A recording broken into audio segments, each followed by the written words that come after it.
في سنة 2067 بيكون العالم اتدمر تماما وصعب يتعاد تصليحه بسبب التغييرات المناخية، وكل النباتات على الأرض بتكون انقرضت، ومع نقص الحياة النباتية قلت كمية الأكسجين في الهواء بشكل كبير، وكان لازم الناس يشتروا الأكسجين الصناعي عشان يفضلوا عايشين. وبعدها بيكون 99% من الأرض بقت ضلمة والناس بتتخنق لحد ما بتموت. لكن برغم الظروف دي كلها في مدينة واحدة بس اللي نجت في استراليا، وكل ده بفضل شركة اسمها كروني جروب اللي بتصنع الأكسجين. لكن بمرور الوقت بيظهر إن الأكسجين الصناعي بيسبب مرض مميت، وبكده مفيش غير سنين قليلة والجنس البشري كله هينقرض هو كمان. وبنتعرف بعدها على إيسن وايت، مواطن مقيم في مدينة استراليا اللي نجت، وبيكون شغال هو وصاحبه جود ميكانيكية في شركة كروني جروب. والشركة بتكون شغالة للنهار علشان تلاقي علاج للمرض وتقدر انها تنقذ العالم. لكن للأسف دينسي مرات إيسن بتكون اتصابت هي كمان بالمرض، علشان كده إيسن بيشتغل طول اليوم علشان يبقى معاه فلوس يقدر يشتري لها أكسجين كويس. وفي يوم من الأيام إيسن وجود كانوا شغالين في النفق، واستدعتهم روجينا رئيسة قسم التكنولوجيا في الشركة لمكتبها، وهناك بتقدم لهم نفسها وبتقول لهم ان البشرية هتنقرض في خلال سنين قليلة لو الظروف ما اتغيرتش، وبتقول ان إيسن هو الوحيد اللي يقدر يساعدهم وينقذ البشرية. لكن وقتها ما بيكونش فاهم اي حاجة ولا حتى مصدقها. لكن روجينا بتصمم انه يروح للمختبر، والمعمل بيكون فيه آلات ضخمة جدا، ودكتور المختبر اللي اسمه بيلي بيعرف نفسه لإيسن وبيلاحظ جهاز في ايد إيسن وبيركز معاه. وهنا بنعرف ان والد إيسن هو الدكتور ريتشارد وايت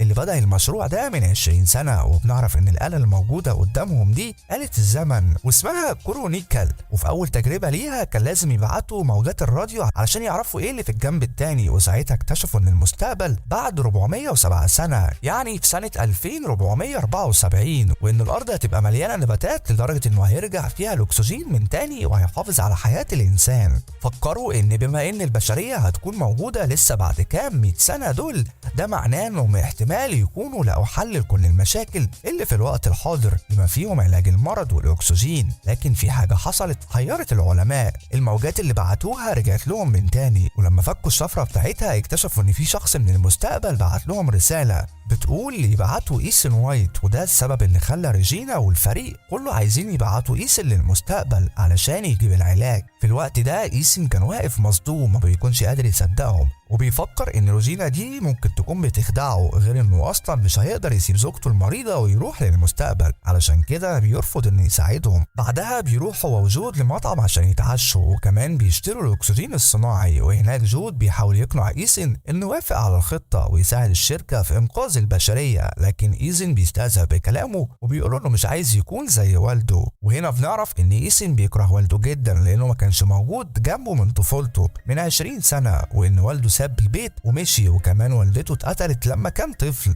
ومن وقتها جود هو اللي اتكفل بيه. علشان كده إيسن بيعتبره اخوه الكبير وكمان افضل صديق ليه. وإيسن دايما كان بيلوم والده لانه ساب والدته عشان يكمل المشروع، ودلوقتي هو مش عايز يبقى زيه ويسيب زوجته المريضه. بعيدا عن كل ده جود قدر يقنعه في النهايه، وقال له ان الطريقه الوحيده اللي يقدر ينقذ بيها زوجته هي انه يلاقي العلاج. وبعدها إيسن بيفتكر ذكرى ميلاده الثامن لما والده جاب له بوكس غريب هديه، واول ما حط ايده جوه البوكس في جهاز مسك في معصمه وخلاه ينزف. وليتشر كان قاصد يخلي الجهاز ده دايما في ايد ابنه، وعدت سنين كتير لكن إيسن لحد دلوقتي مش عارف ازاي انه يستخدمه. ولما بيروح بيته بيحكي لزوجته على كل اللي حصل طول اليوم، وهي كمان بتتحايل عليه انه يروح. وبعدها تاني يوم الصبح إيسن وايت بيسيب لها رسالة حفرها على وردة معدنية، وبيقول لها انه هيلاقي طريقة ويرجع عشانها. وبعدها بيروح لمكتب روجينا من تاني، وبيقول لها انه لو لقى في المستقبل علاج واحد بس محدش هياخده غير زوجته. وروجينا بتوافق على الشرط وبتاخده للمختبر. وهناك الدكتور بيلي بيوريله البدلة اللي هيلبسها قبل ما يدخل للآلة. واول ما بدأ يشرح له المهمة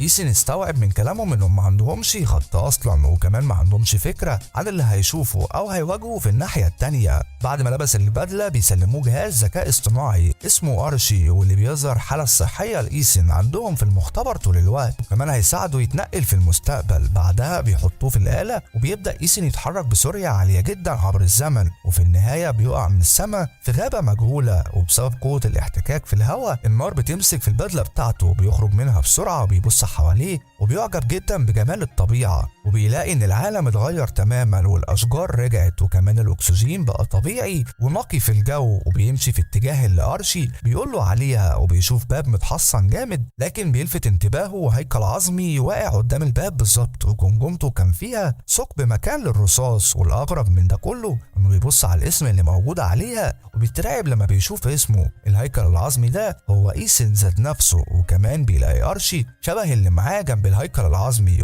وبيشغل اخر تسجيل عليه، وبيسمع صوت راجل بيقول له ان هي دي الطريقه الوحيده، وبيضرب نار عليه. لكن بعدها الجهاز بيفصل وايسن بيترعب اكتر لانه خلاص عارف ان هو ده المصير اللي مستنيه. وبعدها بيلاحظ جهاز على محصن الهيكل العظمي زي الجهاز اللي على ايده بالظبط، لكن الاختلاف الوحيد ان الجهاز اللي مع الهيكل العظمي منور اخضر واللي مع ايسن منور احمر طول الوقت. وبالليل بيولع نار وبيقعد ياكل التوت البري، لكن اتضح ان التوت كان مسموم، ويبدا ايسن يرجع ويغمى عليه. وبيصحى بعد فتره وبيتفاجئ لما بيلاقي جود جنبه وبيقول له ان المختبر شاف حالته الصحيه لايسن بتقل، وعرف انه بيعاني من التسمم، علشان كده بعتوا له جود بسرعه للمستقبل ومعاه العلاج علشان ينقذه. والصبح بيلاقي الهيكل العظمي لسه موجود مكانه، وده معناه انه مصيره ما اتغيرش، وبيستخدم ارشي علشان يلاقي الباب من تاني. وبيخرج جهاز معين بيفحص عين ايسن وبيديله اذن بالدخول، ولما بيدخل جوه بيلاقي ايسن رساله ترحيب باسمه،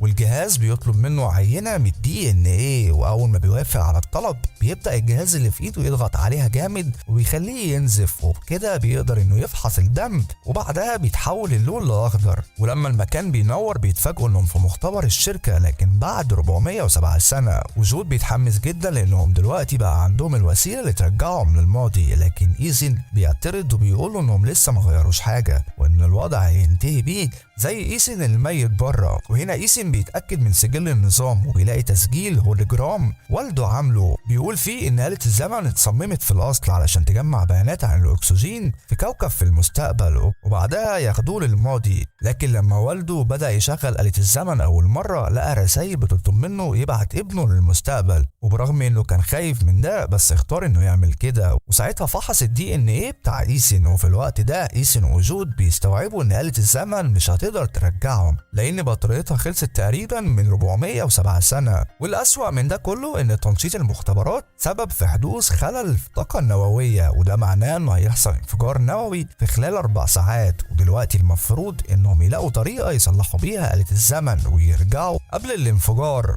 وبعدين العد التنازلي بيبدا ولازم يتصرفوا بسرعه، ولما بيخرجوا بره بيتفاجئوا بمدينه متدمره ومتغطيه كلها بالنباتات الخضراء لكن ما فيهاش بشر، وده معناه ان الارض بدات تستعيد نفسها بعد انقراض البشر. وهم ماشيين بيلاقوا هياكل عظميه لبشر في كل حته، وبيوصل ايسن لبيته ما بيلاقيش من زوجته غير عظمها فبييأس اكتر، وبيحاول جود يقنعه انه يرجع للماضي علشان واضح ان علاج المرض ده مش موجود حتى في المستقبل. بس ايسن بيستغرب كلام جود وبيشك ان في حاجه، فبيشغل ارشي المصدي وبيسمع التسجيل للمره التانيه، وساعتها بيتعرف على صوت جود وبيعرف ان هو الشخص اللي ضرب نار عليه. وهنا جود بيرفع المسدس على ايسن وبينفي فكره انه هيضرب نار عليه، فبيقرر ايسن يكمل مهمته الاول، وبيتعاونوا هما الاتنين مع بعض وبيقدروا يصلحوا مركز الطاقه، وبيرجع للمختبر يشتغل. ودلوقتي نظام السجل التاريخي شغال وبقى قادرين انهم يرجعوا للماضي، لكنهم محتاجين يستنوا 37 دقيقه لحد ما البوابه تفتح. واول ما العد التنازلي هيوصل للصفر هتتوصل البوابه بالماضي في سنه 2067 لمده 30 ثانيه. بس برضه ايسن بيلاقي جثته لسه موجوده في مكانها، وده معناه انه ما عملوش اي تغييرات في المستقبل، وبيكون عايز يعرف الحقيقه فبياخد بطاريه ارشي اللي معاه وبيحطها في الجهاز اللي من المستقبل، وبكده بيقدر يشغل اخر مقطع فيديو وبيظهر فيه ان جود